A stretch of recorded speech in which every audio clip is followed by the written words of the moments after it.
Hello.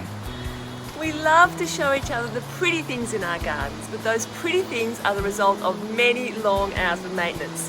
So I thought we might do a bit of reality TV today and show you what my garden maintenance routine looks like.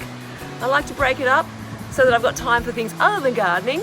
So today is the front garden, yesterday was the back, and tomorrow is going to be the sides. This is how it goes. I have about 10 stages. The first one is the snipping of any dead heads to allow new flowers to grow and removing any leggy foliage. Step 2, digging out any weeds and aerating the soil. My home eye is fabulous for this job.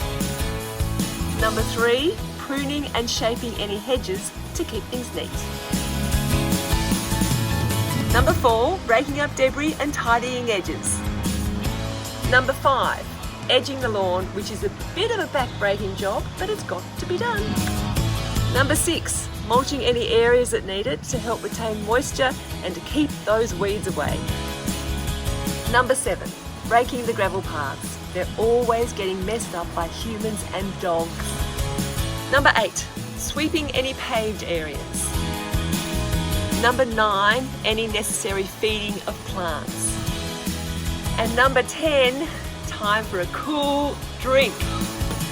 So this is my way of keeping on top of the constant growth and activity in the garden. It works for me, but I would love your feedback on what works for you. Thank you so much for watching, and I look forward to seeing you next time. Bye.